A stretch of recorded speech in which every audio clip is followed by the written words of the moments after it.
Justice system Pakistan की बात करूँ तो सर सबसे पहले तो कैपेसिटी इशू है, क्योंकि पाकिस्तान में टोटल ग़ालिबन 3000 जजेस हैं सर। फिर अगर दूसरे नंबर पर बात की जाए तो लोअर एंड अपर कोर्ट्स में 20 लाख जो केसेस हैं वो पेंडिंग पड़े हुए हैं सर। 20 लाख केसेस हैं वो पेंडिंग पड़े हुए हैं सर। अगर थर्ड नंबर पर बात की जाए तो जो लॉयर्स हैं उनको इस तरह से उनकी प्रैक्टिस नहीं की गई, उनको कॉलेज में इस तरह से प्रैक्टिस नहीं करवाई गई जिस तरह से उनको करनी चाहिए।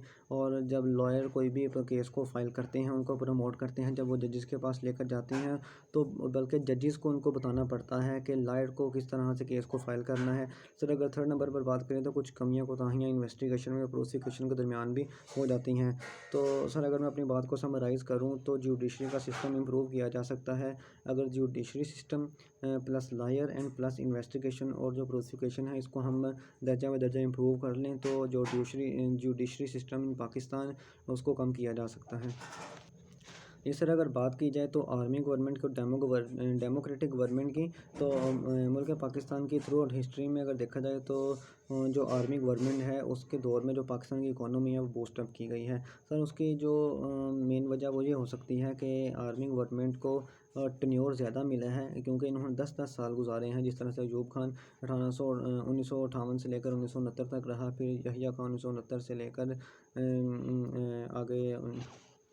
तो सर आर्मी गवर्नमेंट को जो टेन्योर है वो 10-10 साल का मिलता है। और सर जो तीसरी वजह है वो ये है कि आर्मी जब मार्शल लॉ लगा देती है तो अब अपोजिशन बिल्कुल नहीं होती, कोई इनके ख़िलाफ़ बगावत भी नहीं करता सर। लेकिन अगर डेमोक्रेटिक गवर्नमेंट की बात की जाए तो इनको अपनी गवर्नमेंट के मसाइल होते हैं, इनको अपोजिशन को साथ लेकर चलना होता है, जिसकी वजह से इनको भी कुछ मसाइल होते हैं, जिसकी वजह से इनके दौर में देखा जाए तो कंपैरेटिवली जो आर्मी गवर्नमेंट के मुकाबले में इनकी इकोनॉमी इतनी बूस्टअप नहीं की सर। अगर बात की जाए तो आर्मी गवर्नमेंट में जो है पॉलिटिकल जो इकोनॉमिकली अगर देखा जाए तो पाकिस्तान की इकोनॉमी ने बूस्टअप किया, लेकिन पॉलिटिकली अगर देखा जाए तो वो इतना अच्छा नहीं पाकिस्तान का बैकग्राउंड गुजरा। लेकिन अगर डेमोक्रेटिक में बात की जाए, अगर इनकी इकोनॉमिकल इशू हैं तो ये गवर्नमेंट को अच्छे तरीके से टैकल के लेकर चलते हैं। Thank you sir.